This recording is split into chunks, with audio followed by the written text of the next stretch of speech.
Il Napoli ufficializza il primo grande colpo di questo calciomercato puntellando la difesa. Perfezionata con la Roma l'intesa per Costas Manolas che arriva nel club azzurro di Carlo Ancelotti. Il club partenopeo paga la clausola da 36 milioni di euro e cede Diawara al club giallorosso. Manolas ha ottenuto i suoi 4 milioni e 200 mila euro di ingaggio con un contratto quinquennale. La Roma ha ufficializzato con un tweet la cessione di Manolas al Napoli ringraziandolo per i 5 anni insieme, mentre nel capoluogo campano è esplosa già la Manolas mania. Sui social è spuntata infatti una foto che mostra la sua maglia azzurra numero 44 nella vetrina di un negozio.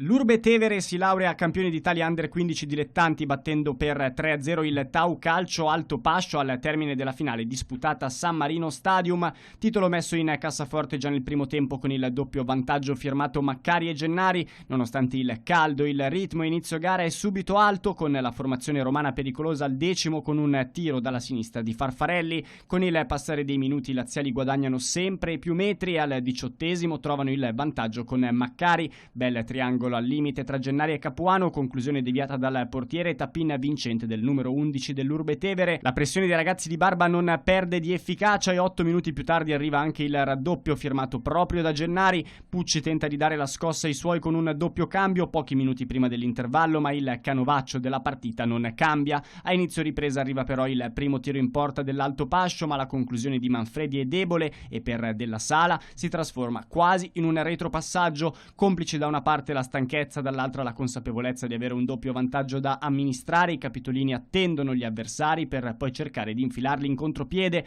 ma la strategia non dura molto. Il primo cambio del match Barba lo chiede al minuto 56 ed è quello decisivo. Fuori Maccari e dentro Botticelli che neanche 10 minuti dopo sigla il 3-0 con una bella azione personale sulla destra conclusa di sinistro nell'angolo basso.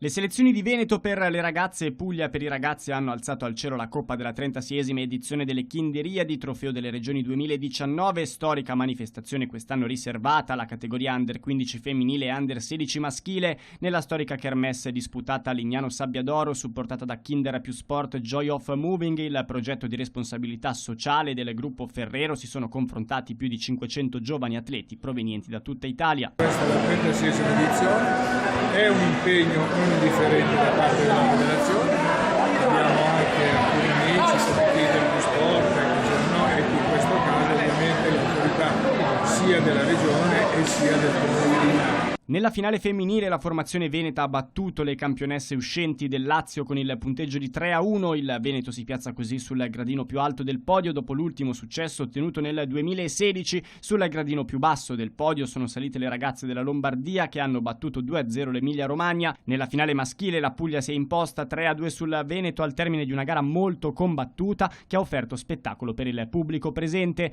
Terzo posto per il Trentino che nella finale terzo-quarto posto ha battuto l'Emilia Romagna con il punteggio di 2-0, un successo della manifestazione svoltasi in Friuli Venezia Giulia ottenuto grazie ai partner, tra i quali Kinder più Sport, con i quali il rapporto proseguirà anche negli anni prossimi. Sono 19 anni che Kinder è con noi come delle regioni, che non a caso si chiamano Kinder, e sono 19 anni che ci seguono e c'è sempre più entusiasmo. E vi posso garantire che questa collaborazione continuerà. Che a Napoli tutti o quasi tutti siano pazzi per Lorenzo Insigne non è di certo un mistero, ma arrivare a creare un'applicazione dedicata all'attaccante partenopeo forse potrebbe sembrare un po' troppo, ma evidentemente non è così. Il Napoli in collaborazione con Iqui ha infatti dato vita all'app ufficiale del piccolo Scugnizzo. Grazie alla piattaforma, spiega il club azzurro, fan, tifosi del numero 24 o semplicemente i curiosi potranno restare aggiornati su tutte le partite, consultare biografie e statistiche accedendo inoltre a foto e video esclusivi.